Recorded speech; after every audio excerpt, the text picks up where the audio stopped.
আজ আমরা কথা বলবো আনঅর্ডার লিস্ট নিয়ে। তো আনঅর্ডার লিস্টটা হচ্ছে এমন একটি তালিকা যেখানে বিষয়বস্তু কোনো নির্দিষ্ট অর্ডারে সাজানো হয় না, অর্থাৎ কোনো সিকোয়েন্স বা ক্রম আকারে সাজানো হয় না।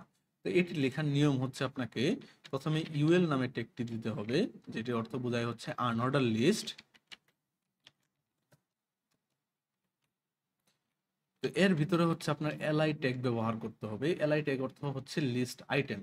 তো আপনি এলআই ট্যাগের মাধ্যমে হচ্ছে একাধিক লিস্ট আইটেম আপনি তৈরি করতে পারবেন।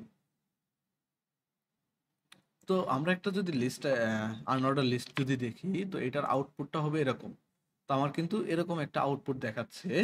তো আমি যদি এই যে বুলেটিন টাইপটা, এটার স্টাইল যদি আমি চেঞ্জ করতে চাই, তাহলে আমাকে ইউএল এর ভিতরে একটা টাইপ নামে অ্যাট্রিবিউট আছে। তো সেই টাইপ অ্যাট্রিবিউটের ভিতরে আমাকে বলে দিতে হবে যে এইটার টাইপটা কেমন হবে। বাই ডিফল্ট হচ্ছে এই টাইপটা হচ্ছে ডিস্ক টাইপ। তো আমার ডিস্ক শো করতেছে। তো আমি যদি সার্কেল লিখি, তাহলে আমার এটা সার্কেল শো করবে। আর আমি যদি স্কোয়ার লিখি, তাহলে আমার স্কোয়ারের মতো আউটপুটটা পাবো।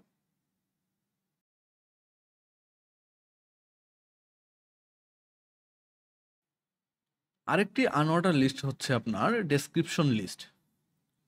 তো ডেসক্রিপশন লিস্টটা হচ্ছে যেটাতে আপনার হচ্ছে একটা টাইটেল থাকবে, টাইটেলের আন্ডারে বেশ কিছু ডেসক্রিপশন থাকবে। অর্থাৎ টাইটেল থাকবে, টাইটেলের আন্ডারে ডেসক্রিপশন থাকবে। তো আপনি যদি এইভাবে যদি কোনো লিস্টিং করতে চান, তাহলে আপনাকে ডেসক্রিপশন লিস্ট ব্যবহার করতে হবে।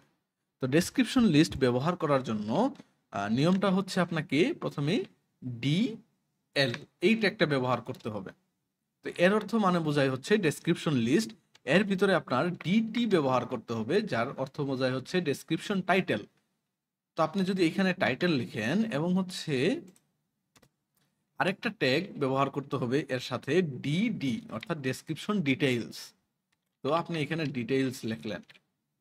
তো এখন যদি এটাকে রিফ্রেশ দেন, তাহলে কিন্তু এরকম দেখতে পাচ্ছেন। তো আপনি যদি এইভাবে যদি বারবার যদি ডুপ্লিকেট করেন এটাকে, ডিটি অর্থাৎ টাইটেল টাইটেল টাইটেল, অর্থাৎ এখানে আমি যদি দিই টাইটেল 2, এখানে দিলাম টাইটেল 3। তো একটু সৌন্দর্য বৃদ্ধি করার জন্য আমি স্পেস দিয়ে নিলাম। তো এখন দেখেন যে আমার তিনটা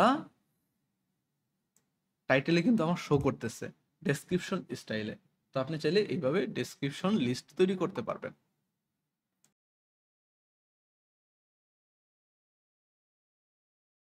এখন আমরা কথা বলবো হচ্ছে লিঙ্কস নিয়ে। তো লিঙ্কস হচ্ছে দুই টাইপের হয়, একটা হচ্ছে ইন্টারনাল লিঙ্ক আর একটা হচ্ছে এক্সটার্নাল লিঙ্ক।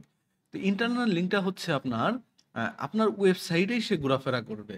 আর এক্সটার্নাল লিঙ্ক হচ্ছে আপনার এক ওয়েবসাইট থেকে অন্য আরেকটা ওয়েবসাইটে নিয়ে যাবে।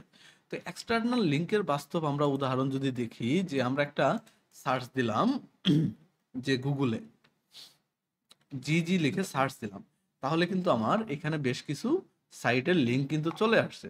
তো আমি এই গুগলের ওয়েবসাইট থেকে যদি আমি ক্লিক করি, তাহলে কিন্তু আমার এটা উইকিপিডিয়াতে নিয়ে যাচ্ছে, অর্থাৎ গুগল থেকে উইকিপিডিয়াতে নিয়ে যাচ্ছে। এটাকে বলা হয় হচ্ছে এক্সটার্নাল লিঙ্ক। আবার উইকিপিডিয়ার ভিতরে যে সকল লিঙ্ক আছে, তো সেই লিঙ্কগুলো যদি আমি ক্লিক করি, তাহলে কিন্তু আমার সেই উইকিপিডিয়ার ওয়েবসাইটেই থাকতেছে, অর্থাৎ এ কিন্তু অন্য কোনো ওয়েবসাইটে নিয়ে যাইতেছে না। তো এই সিস্টেমটাকে বলা হয় হচ্ছে আপনার ইন্টারনাল লিঙ্ক।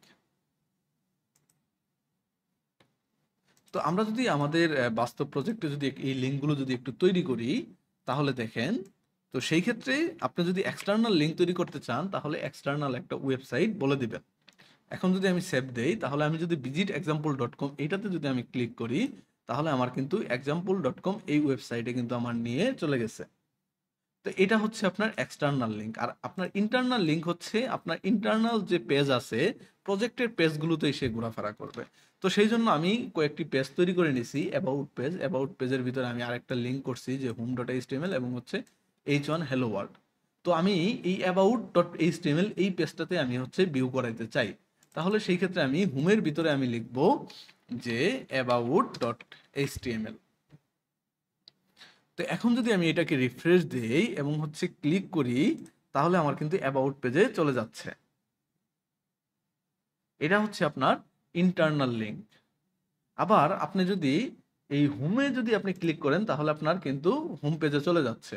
তো আমি এটা বোঝার সুবিধার্থে আমি এইখানে দিলাম হচ্ছে গো টু অ্যাবাউট এবং আমি একটা H1 দিয়ে দিলাম যে হোম পেজ। তো এটা আমার হোম পেজ। তো আমি এখানে যদি গো টু অ্যাবাউটে যদি ক্লিক করি তাহলে আমার অ্যাবাউটে চলে যাবে। আবার আমি যদি হোমে ক্লিক করি তাহলে কিন্তু অ্যাবাউট চলে আসবে। অর্থাৎ আপনি হচ্ছে পেজের সাথে পেজগুলো কানেকশনটা দিলেন।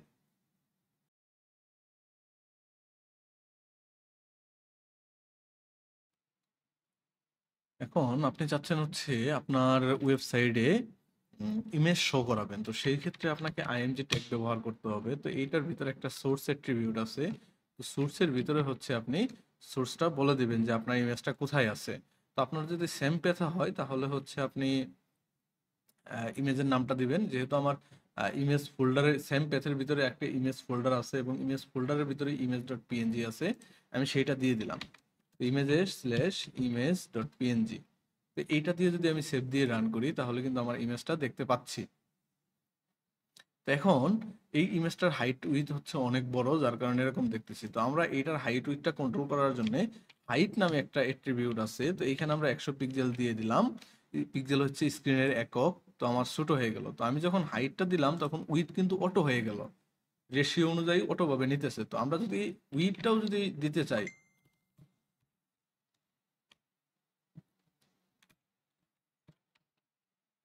100 পিক্সেল, তাহলে কিন্তু আমার এই উইথটাও কিন্তু কমে গেল। তো আপনার হাইট এবং উইথটা দিয়ে কিন্তু আপনার পিক্সেলটাকে কন্ট্রোল করতে পারবেন, ইমেজটাকে কন্ট্রোল করতে পারবেন। তো এইখানে ইমেজটা আমরা শো করছি হচ্ছে রিলেটিভ প্যাথ দিয়ে। তো আমরা একটা অ্যাবসলিউট প্যাথ যদি আমরা কপি করি, অ্যাবসলিউট প্যাথ হচ্ছে আপনার ফুল ইউআরএল। তো আমরা যদি ইমেজ লিখে যদি সার্চ দিই তাহলে একটা ইমেজ দেখতে পাচ্ছি। তো এটারে যদি আমরা কপি করে এই ইমেজটারে নেই, কপি ইমেজ লিংক, এবং হচ্ছে আমরা এই সোর্সের ভিতরে বসাই দেই, সরি এটা ব্লক। তো এখন ক্লিক করার পরে যদি আমরা কপি ইমেজে যদি করি, তারপরে হচ্ছে যে আমরা ইমেজটাকে বসাই দেই, কপি ইমেজ লিংক, সরি এটাকে আমরা বসাই দিলাম। এখন যদি পেজে যাই রিফ্রেশ দিই তাহলে কিন্তু আমাদের এই ইমেজটা কিন্তু শো করতেছে। তো আপনারা চাইলে এইভাবে হচ্ছে ইমেজগুলোকে শো করাইতে পারবেন।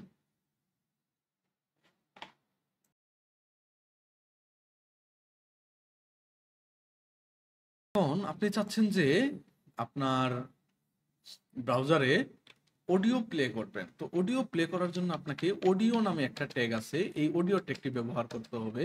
এর ভিতরে হচ্ছে আপনার সোর্স নামে আরেকটা ট্যাগ আছে। তো এই সোর্স ট্যাগটিও আপনার কি করতে হবে, ব্যবহার করতে হবে। এই সোর্সের ভিতরে আরেকটি অ্যাট্রিবিউট দিতে হবে এসআরসি।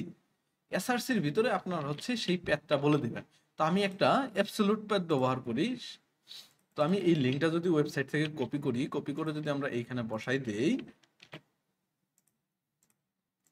এবং যদি পেজটাকে আমরা রিফ্রেশ দিই তাহলে কিন্তু আমরা কোনো কিছু দেখতে পাচ্ছি না অডিওটা।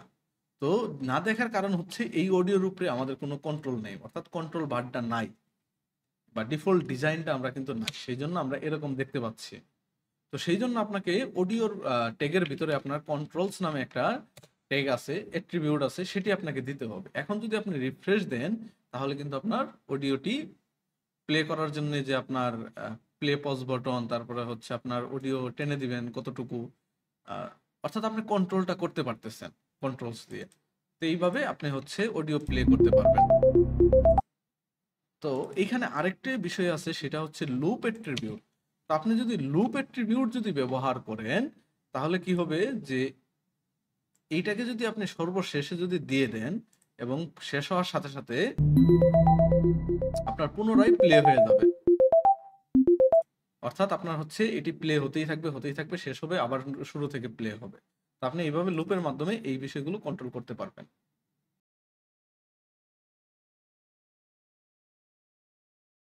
যদি চান যে কোনো একটা লিঙ্কে ক্লিক করলে সরাসরি তার মেইলে হচ্ছে মেইলটা ইমেইলের যে সফটওয়্যার আছে সেখানে অটোমেটিকলি সেট হয়ে যাবে। তো সেইটা করার জন্য হচ্ছে আপনাকে এই এইচরেফ এর ভিতরে মেইল টু স্কিমটা ব্যবহার করতে হবে। তো আমি এখানে হচ্ছে এ ট্যাগের ভিতরে এইখানে মেইল টু স্কিমটা ব্যবহার করে দিলাম। তারপরে হচ্ছে ক্লোন দেওয়ার পরে আমি আমার জিমেইলটা আমি এখানে বলে দিছি। তো এখন আমি যদি সেভ দেই এবং হচ্ছে রিফ্রেশ দেই, তারপরে হচ্ছে কন্ট্যাক্ট আছে ক্লিক করার সাথে সাথে আমার কিন্তু জিমেইল অ্যাপে যাইতে বলতেছে। তো আমি যদি এই ওপেন লিঙ্কটা করি, আমরা দেখেন যে আমার এই মেইল বক্সে অর্থাৎ যার কাছে যাবে টুতে কিন্তু আমার সেট হয়ে গেছে প্রোগ্রামিং উইথ রাকিব। আমার কিন্তু আর এখানে পুনরায় লেখার প্রয়োজন পড়তেছে না। তো এখন আপনি যদি চান যে না সাবজেক্টও আপনি হচ্ছে ঠিক করে দেবেন, তাহলে আপনি কি করবেন? একটা এক্সক্লেমেশন মার্ক দিবেন এবং তারপরে আপনি লিখবেন যে আসলে সাবজেক্ট ইকুয়াল হেলো। তো এখন যদি আপনি আবার আগের মতো পেজটা রিফ্রেশ দিয়ে যদি লিঙ্কে ক্লিক করেন, তাহলে কিন্তু আপনার মেইলও সেট হয়ে গেল, সাবজেক্টও সেট হয়ে গেল। তো এখন চাইতেছেন যে আপনার কন্টেন্টে বডিতেও আপনি কিছু লিখবেন। লিঙ্কে ক্লিক করার সাথে সাথে বডিতেও কিছু লেখা যাবে। তো সেই ক্ষেত্রে আপনার কি করতে হবে? এইখানে অ্যান্ড সিম্বল আছে। তো এই অ্যান্ড সিম্বল বা এমফাসিস সিম্বলটা দিয়ে যদি আপনি বডি ইকুয়াল যদি কোনো কিছু লিখে দেন যে I want to know more about service, তাহলে আমাদের এই বডিতে কিন্তু সেম লেখাটাই আসবে। তো আমি যদি ব্যাক দেই, ব্যাক দেওয়ার পরে যদি পেজটা রিফ্রেশ দিয়ে যদি আবার এন্টার প্রেস করি এবং হচ্ছে জিমেইলে ক্লিক করে দেই, তাহলে দেখেন যে আমার বডিতে কিন্তু সেই যে আমরা লিঙ্কের ভিতরে বডির ভিতরে লিখে দিয়েছিলাম সেটি কিন্তু চলে আসছে। তো এইভাবে আমরা চাইলে কোনো লিঙ্কের ভিতরে হচ্ছে আমরা মেইল টু যার কাছে পাঠাবো, তারপরে হচ্ছে আপনার সাবজেক্ট এবং হচ্ছে বডি, এই ইনফরমেশনগুলো সেট করতে পারি। তো আপনি চাইলে সিসি এবং বিসি দুইটা কার্বন কপি এবং হচ্ছে আপনার bind copy, bind carbon copy, এই দুইটি জিনিসও কিন্তু আপনারা পাঠাইতে পারবেন। তো সেই জন্য আপনাকে কি করতে হবে? এখানে আবার ওই এমপারসেস সিম্বল বা এন্ড সিম্বলটা দিবেন, এইখানে লিখবেন যে CC equal mail dot com, sorry mail at the rate abc.com। তো এখন যদি পেজটা রিফ্রেশ দেন এবং হচ্ছে আবার এই কপি করেন,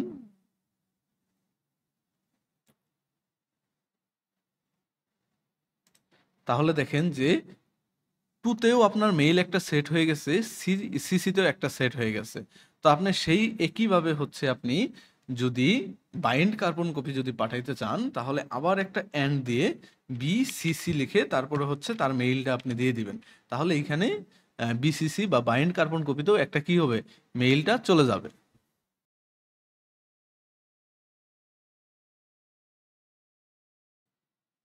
তো আমরা এখন টেলিফোন লিঙ্কটি একটু জানার চেষ্টা করি। আমরা যখন কোনো লিঙ্কে ক্লিক করি বা কোনো নাম্বারের উপরে ক্লিক করি, গুগলে সার্চ দেওয়ার পরে যদি কোনো নাম্বার আসে, তাহলে কি হয়? যে সেই নাম্বারে কিন্তু আমার মোবাইল থেকে অটোমেটিক্যালি কল অপশনে চলে আসে। তো সেখান থেকে আমি যদি কলে ক্লিক করি তাহলে কিন্তু কল চলে যায়। তো এই লিঙ্কটা আমরা করব কিভাবে? তো এই লিঙ্কটা করার জন্যে আপনার হচ্ছে অ্যা টেল নামে একটা স্কিম আছে, সেই টেল স্কিমটা আপনার ব্যবহার করতে হবে। তো আমি যদি হচ্ছে এইচরেফ এর ভিতরে টেল স্কিমটা ব্যবহার করি, টেল ক্লোন, তারপরে হচ্ছে আমি নাম্বারটা দেই, তাহলে আমার কি হবে? যে কলে ক্লিক করার সাথে সাথে কিন্তু আমার কলে চলে যাবে। তো আমার এখানে কিন্তু কোনো কল দেওয়ার মতো কোনো অ্যাপ্লিকেশন নাই।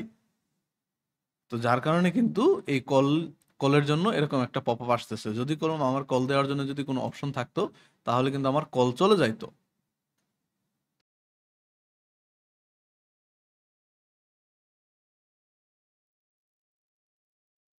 এখন আপনি চাচ্ছেন যে আপনার ওয়েবসাইটে ভিডিও প্লে করবেন। তো ভিডিও প্লে করার জন্য আপনাকে ভিডিও নামে একটি ট্যাগ আছে, সেই ট্যাগটি ব্যবহার করতে হবে এবং সেই ভিডিও ট্যাগের ভিতরে আপনাকে সোর্স নামে আরেকটি ট্যাগ আছে, সেই সোর্স ট্যাগটি ব্যবহার করতে হবে।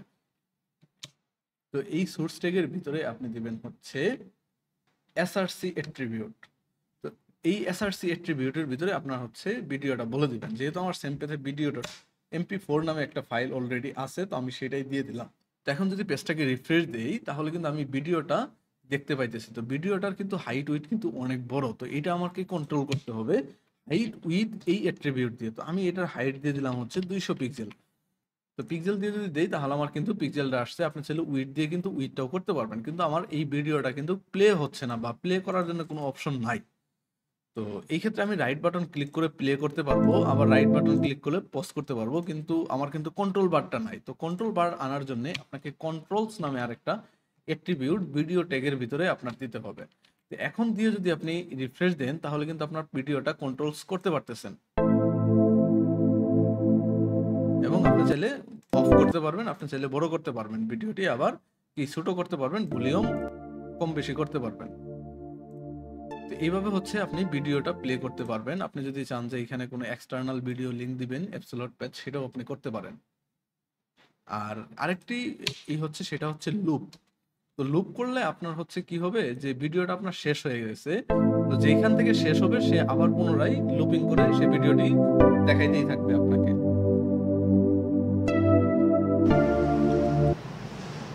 ধন্যবাদ সবাইকে। আপনারা হচ্ছে চ্যানেলটিকে সাবস্ক্রাইব করে সাথে থাকবেন।